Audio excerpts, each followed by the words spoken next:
1.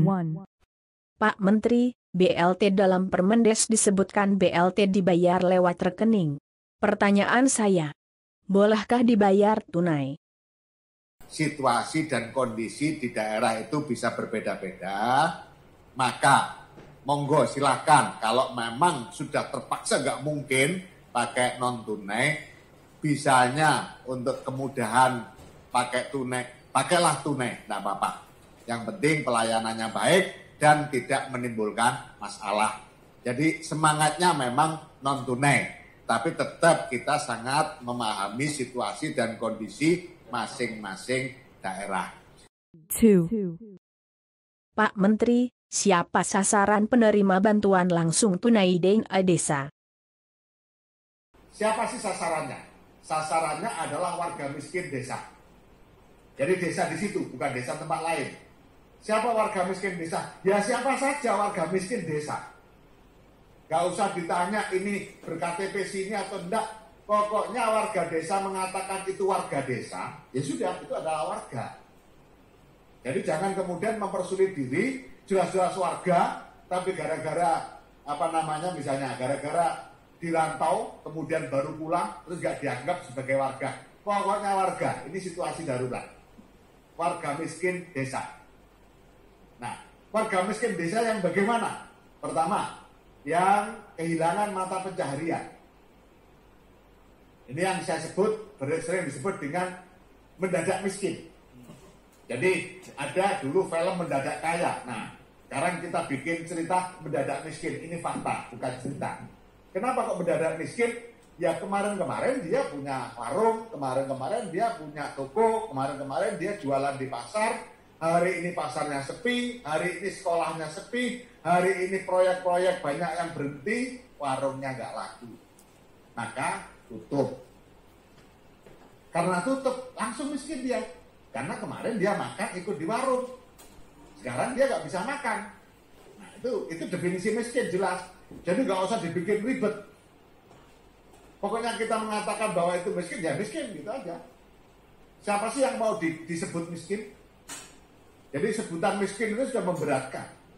Makanya jangan nanti banyak berdebat tentang ukuran miskin dan seterusnya. Ketika masyarakat secara moral menyatakan itu miskin dan kenyataannya memang dia miskin, maka dialah yang perlu mendapatkan BLT dana desa. Nah, apakah mereka yang statusnya miskin pasti mendapatkan BLT dana desa? Belum tentu. Terus syaratnya apa lagi? Yang belum masuk PKH, dia tidak double. Yang belum dapat bantuan pangan non tunai, dia nggak double juga. Yang tidak mendapat kartu prakerja. Nah, jadi intinya siapa saja warga desa yang miskin yang tidak tercatat di PKH, tidak mendapatkan bantuan pangan non tunai, tidak mendapatkan kartu prakerja, itulah mereka yang berhak mendapat BLT dana desa. 3. Pak Menteri, bagaimana jika tidak ada warga miskin di desa? Apakah harus menganggarkan bantuan langsung tunai? Kemudian yang terkait dengan daerah yang tidak ada masyarakat miskin. Kita sangat berbahagia Pak. Kalau kemudian satu desa tidak ada satupun warga miskinnya. Itu yang kita harapkan. Tetapi begini Pak. Hal yang terkait dengan regulasi, dengan implementasi regulasi, itu beda. Menganggarkan BLT ini adalah keputusan politik regulatif. Maka sudah seyogyanya setiap desa mengalokasikan untuk BLT, mengantisipasi. Sebagaimana di APBD, ketika tidak dibutuhkan, bisa tidak dipakai.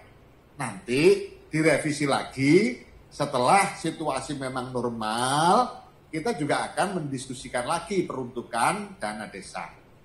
Yang pasti kondisi hari ini, secara nasional, Pak Presiden sudah mengeluarkan Kepres nomor 12, bahwa Indonesia dalam keadaan bencana non-alam. menjadi bencana nasional. Nah, apakah kemudian seluruh Indonesia kena? Ya enggak juga. Makanya mengalokasian terkait dengan kebijakan tetap harus dilakukan. Masalah nanti kemudian enggak dipakai, alhamdulillah.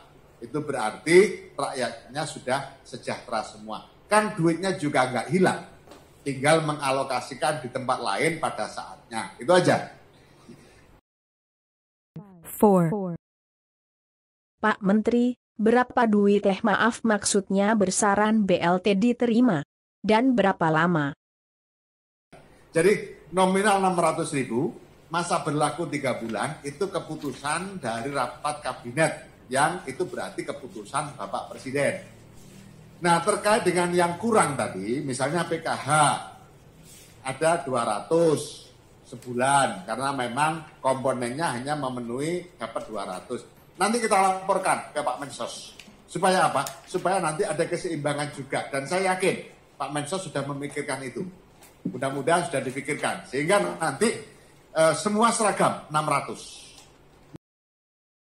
5, Pak Menteri Desa, bagaimana jika desa sudah menerima transfer tahap 1 60% dan penyerapannya sudah tinggi?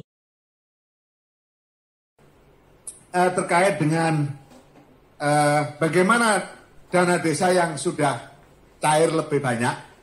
Kalau tidak salah untuk desa mandiri itu pencairannya 50%. 60, 40 ya.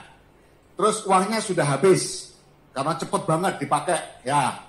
Sudah habis yang 60%. Tapi kan masih 40%, ya kan? Sementara rumus kita kan ada yang maksimal 35%. Sehingga masih ada ruang yang cukup. Apakah itu bisa digunakan? Bisa. Dari mana kemudian sebelum menunggu pencairan? Insya Allah Bapak Ibu sekalian, pertama kita akan koordinasikan dengan Bu Menkyu. Bagaimana pencairan tahap berikutnya bisa mengcover kebutuhan. Yang kedua, kalau memang terpaksa tidak bisa, diupayakan cari pinjaman. Tetapi yang penting, apapun ikhtiarnya, usulan saya yang penting, jangan sampai kemudian desa lain sudah menerima, kemudian desa mandiri malah belum menerima. Nah ini yang harus diantisipasi. Itu urusan kearifan lokal, saya pikir lebih cerdas daripada kami yang di sini, sehingga bagaimana antisipasinya pasti sudah sangat dikuasai. 6, Apakah desa harus atau wajib melakukan perubahan APBD dan apa dasarnya? Segera dilakukan perubahan APBDes, baik yang dana desanya sudah cair maupun yang dana desanya belum cair, segera melakukan perubahan APBDes. Apa dasarnya kok dilakukan perubahan APBDes? Dasarnya Permendes nomor 6 tahun 2020. Bagaimana cara perubahannya? Mudah. Nanti Permendagri akan mengeluarkan itu dan kita minta untuk dipermudah. Dan di Permendagri nomor 20 tahun 2018 sudah jelas di sana diatur melakukan perubahan APBDes. Apalagi dalam situasi darurat seperti ini. Nah, 7, Pertanyaan terakhir. Bagaimana legalitas pendataan bantuan langsung tunai dan bagaimana mekanismenya? bagaimana legalitas pendataannya? Legalitas atau keabsahan pendataan dilakukan dalam musyawarah desa khusus. Jadi musdesus untuk menfinalisasi ya calon penerima BLT dana desa. Kenapa musdesus? Supaya Bapak Kepala Desa, Bapak kampung tidak dicurigai macam-macam.